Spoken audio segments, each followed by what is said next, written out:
In this class, we will discuss how multiple regression is used to answer research questions and how to test hypotheses using multiple regression.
Because our test statistic uses ANOVA, or the F-test, we will use a summary table to present the findings.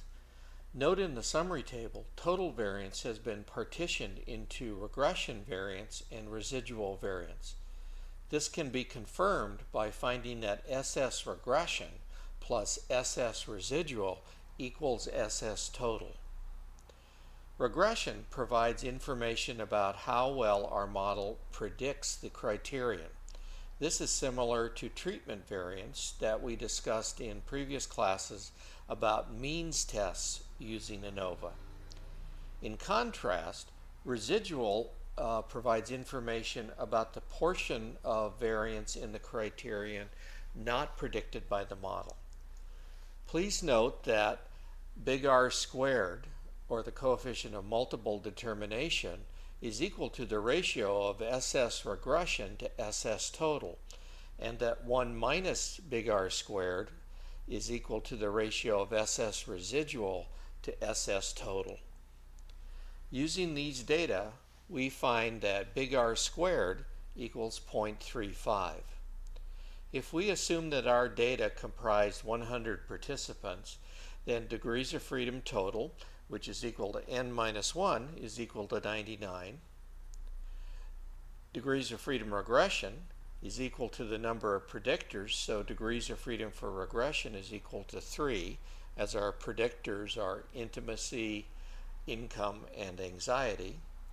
And because DF regression is equal to n minus 1 minus p, then 99 minus 3 is equal to 96. Before going to the next slide, see if you can use these data to compute MS regression, MS residual, and the F statistic for these data.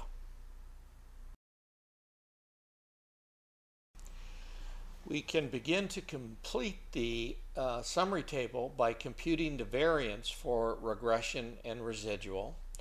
As always, a sample variance is equal to the sum of the squares divided by degrees of freedom. In this table, MS regression is equal to sums of squares regression divided by degrees of freedom regression, or 3500 divided by 3, which equals 1000. And MS residual is equal to 5575 divided by 96, equaling 58.07. The F statistic is computed the regular way by dividing MS regression by MS residual. Please note the SIG column, which is commonly reported in statistical software. This column reports the probability associated with the test statistic. As discussed in previous classes, we will reject the null hypothesis if the probability associated with the test statistic is less than alpha, or 0.05. Before going to the next slide, see if you can answer the following questions. What is the critical value? Will you accept or reject the null hypothesis? And how would you interpret the finding?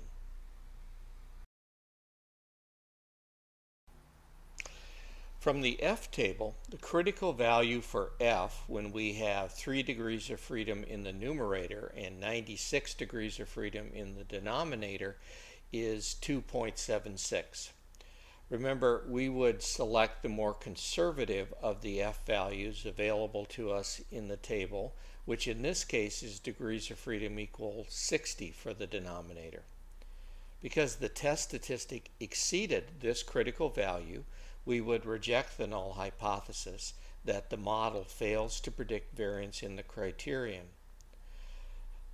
Instead, we would interpret the finding by saying that our model predicts 35% of the variance in the criterion.